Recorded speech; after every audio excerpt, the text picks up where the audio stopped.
Não podemos tratar o assunto negando, deletando, ignorando a existência do bebê. Parece que estamos falando de uma vesícula biliar, de um rim, de um adendo que precisamos extirpar, que está causando a morte das mulheres.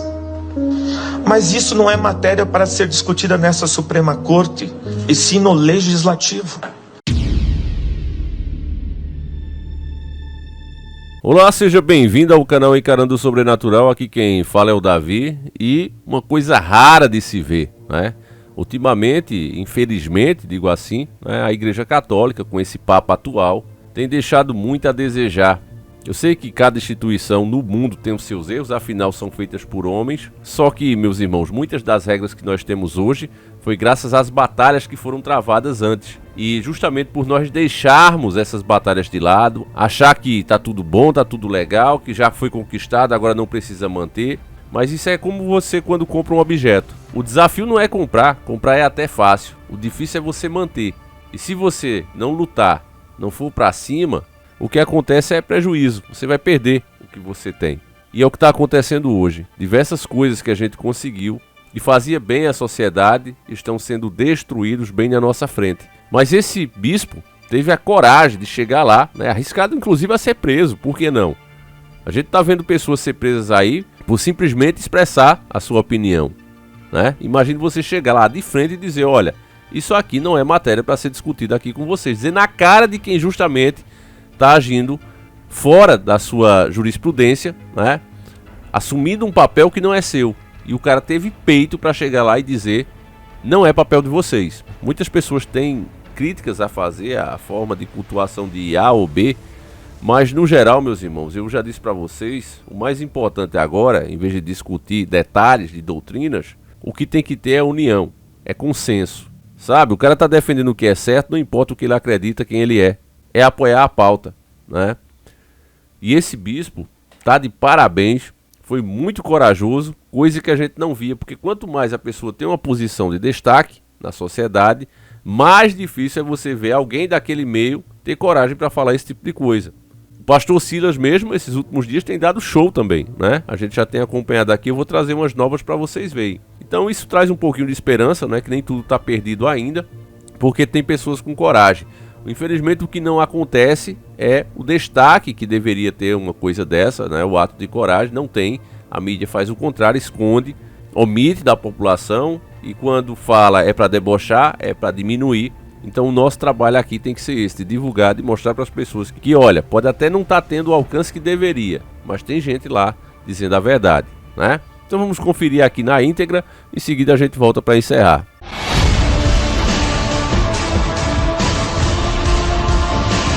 Senhores do Mundo. Excelentíssima senhora ministra Rosa Weber, relatora da ADPF 442, demais autoridades, senhoras e senhores. Eu quero iniciar com um ato de agradecimento à senhora excelentíssima ministra Rosa Weber, que no primeiro dia e hoje também desta audiência, a senhora reconheceu que trata-se de um tema jurídico delicado, sensível, altamente polêmico, enquanto envolve razões de ordem ética, moral e religiosa. Mas, infelizmente, querem nos desqualificar como fanáticos e fundamentalistas religiosos que impõem sobre o Estado laico uma visão religiosa. Onde está o fundamentalismo religioso em aderir aos dados da ciência que comprova o início da vida desde a concepção? Onde está o fanatismo religioso em acreditar que todo atentado contra a vida humana é um crime? Onde está o fundamentalismo religioso em dizer que queremos políticas públicas que atendam à saúde das mães e dos filhos? Por isso, a CNBB, Conferência Nacional dos Bispos do Brasil, reitera sua posição em defesa da vida. Esta vida humana, com toda a sua integralidade, dado científico, com toda a dignidade, artigo 1º da Constituição, com toda a inviolabilidade, artigo 5º da Constituição, desde sua concepção até a morte natural. Isso é o mínimo de razoabilidade aceitável que nos permite estar aqui para discutirmos este tema com a recto ratio. Não podemos tratar o assunto negando, deletando, ignorando a existência do bebê.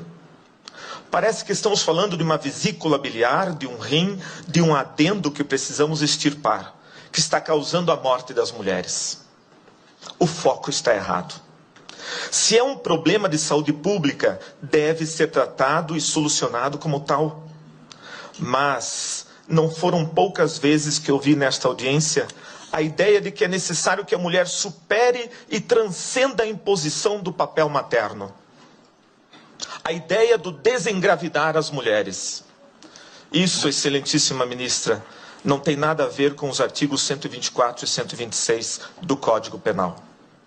A questão jurídica dos números 124 e 126 foi recepcionada, sim, por todas as mães que pensaram em abortar, mas não fizeram, lembrando que é um atentado contra a vida.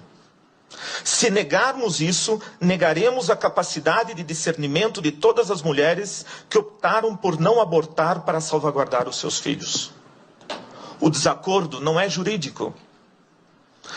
Desabilitando os já referidos números do Código Penal, este Supremo Tribunal Federal estaria desacreditando na consciência reta que tutela a vida mais frágil e inocente, que é a vida do bebê. O problema é que ninguém quer nominar esse inocente. Ele está apagado, deletado dos nossos discursos para justificar esse intento em nome da autonomia e liberdade da mulher. Mas a criança em desenvolvimento, na 12ª semana, é uma pessoa, uma existência, um indivíduo real, único, irrepetível. E provavelmente, naquele momento, a mãe já escolheu o nome para o seu filho. Se é uma questão de saúde, e a palavra saúde vem de salus, do latim, significa salvar, a lei teria que proteger a mãe e o filho proporcionalmente. Como este Supremo Tribunal Federal vai explicar a permissão da pena capital a um ser humano inocente e indefeso para justificar a nossa incapacidade de políticas públicas de proteção à saúde reprodutiva da mulher? É assim que o Supremo Tribunal Federal vai garantir a inviolabilidade do direito à vida, dando uma arma chamada autonomia, para que homens e mulheres, no seu bel prazer, interrompam a vida das crianças até a 12ª semana, sem precisar dar nenhuma satisfação do seu intento predatório. Esperamos que não, pois o direito à vida é o mais fundamental de todos os direitos. Por isso, mais do que qualquer outro, deve ser protegido. Ele é um direito intrínseco à condição humana e não uma concessão do Estado. Os poderes da República têm a obrigação de garanti-lo e defendê-lo. E não compete a nenhuma autoridade pública reconhecer seletivamente o direito à vida, assegurando a alguns e negando a outros. Essa discriminação é iníqua e excludente. Então, poderíamos nos perguntar o que fazer? Urge combater as causas do aborto, através da implementação e aprimoramento de políticas públicas que atendam eficazmente as mulheres, nos campos da saúde, da segurança, da educação sexual e entre outros, especialmente nas localidades mais pobres do Brasil. Mas isso não é matéria para ser discutida nessa Suprema Corte, e sim no Legislativo.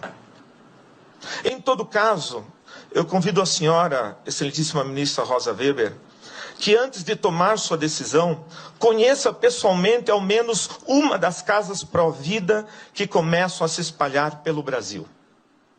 Nelas, a senhora não vai encontrar só mulheres que recepcionaram os números 124 e 126 do Código Penal, mas também encontrará os seus filhos, que elas não abortaram, dizendo: obrigado, porque vocês me deixaram viver. A senhora poderá mostrar ao mundo que nenhuma sociedade democrática está condenada e obrigada a legalizar o aborto por pressões externas. Poderá mostrar que nosso país não se rebaixa para interesses estrangeiros sobre a nossa soberania. nós também somos capazes de produzir projetos sociais alternativos para ajudar as mães a gerar e cuidar dos seus filhos. Essas iniciativas já estão demonstrando que é muito mais eficaz, menos oneroso ao Estado e altamente salutar às mães. Porque é muito pior dar um trauma a mais a esse drama pelo resto de suas vidas. É uma pena que o Estado e muitas instituições ficaram tão obcecados e limitados com a estreita visão do aborto e da sua legalização, que se pensássemos o uso dessas verbas para projetos alternativos de cuidado e acompanhamento de casas de acolhida, hoje estaríamos com uma visão diferenciada. Algumas destas casas, Casa Provida Mãe Imaculada em Curitiba, Casa Luz em Fortaleza, Casa Mater Rainha da Paz em Canoinhas, Associação Guadalupe em São José dos Campos e muitas outras que eu passei a lista.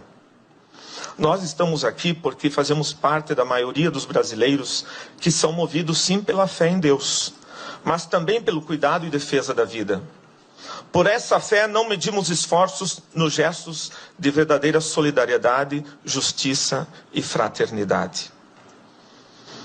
Pedimos como CNBB que essa Suprema Corte não permita a descriminalização do atentado contra a vida nascente. Em nome de muitas mulheres que infelizmente morreram por causa do aborto, aqui foram lembrados no último dia, são perdas irreparáveis. Mas nesse momento, a minha homenagem é para as crianças que morreram com suas mães. E que não sabemos os seus nomes, mas com certeza suas mães já o sabiam. Essas crianças anônimas, que a sociedade não tem coragem de nominá-las, e as esconde nos seus discursos e retóricas como se não existissem, elas existiram e existem. Nenhuma sã consciência pode negar isso. Excelentíssima ministra Rosa Weber, um dia o grito silencioso desses inocentes calará fundo, pois a nossa nação, pátria amada, mãe gentil, sentirá falta da alegria e do sorriso desses filhos que ela não deixou nascer. Permita-nos continuar cantando: dos filhos deste solo és mãe gentil, pátria amada Brasil. Bom, meus irmãos, para você que defende a moral, os bons costumes, para você que é cristão de verdade, o que a gente acabou de ouvir foi música para os nossos ouvidos, foi um colírio para os nossos olhos. Eu me sinto assim, né? A gente fica um pouco de alma lavada. Sinceramente, eu não tenho esperança de que as coisas sejam feitas da forma correta, mas me alegro em ver, né, que ainda tem pessoas tentando. Isso sempre dá um pouco mais de esperança. Enfim, eu quero saber a tua opinião. O que é que você acha desse ato, meus irmãos? Eu acho que o catolicismo deveria fazer o seu papel, né? Começando, inclusive, excomungando aquele papa que está lá, né? Mas, enfim, isso é papo para outro vídeo. Deixa a tua opinião aí, meus irmãos. Não esqueça que dá tempo ainda de participar do sorteio gratuito do Astra. O que você tem que fazer é comprar um dos nossos produtos, o audiobook ou e-book, e você ganha o direito de participar gratuitamente do sorteio, tá certo, meus irmãos? Provavelmente esse vídeo está saindo hoje, 25 de nove de 2023, não sei se eu postei depois, né? Mas o sorteio será no dia 25 de nove de 2023, às 8 horas, lá no canal da Caixa, tá certo? Tem o canal da Caixa da Loteria Federal, e a partir das 20 horas eles começam a fazer os sorteios. E o que vale para nós são os dois últimos números sorteados na Loto Mania, as últimas duas dezenas que ela puxar lá, né, nas bolas, então vai definir aqui o nosso vencedor. Já acumulou duas vezes porque tem muitos números vagos, mas não tem problema. Todos continuam participando e vão continuar até que o carro saia para um dos inscritos. Aqui palavra dada é palavra cumprida, né? Então vai sair para um dos inscritos se Deus quiser. Se não sair nessa segunda, a gente já faz na próxima quarta e vai assim até que saia, tá certo, meus irmãos? É isso. Fique com Deus. O link vai estar aí na descrição do vídeo. Você compra inclusive pela Hotmart e pode parcelar no cartão. Então é isso, meus irmãos. Fique com Deus, um abraço e seguimos juntos. Fui!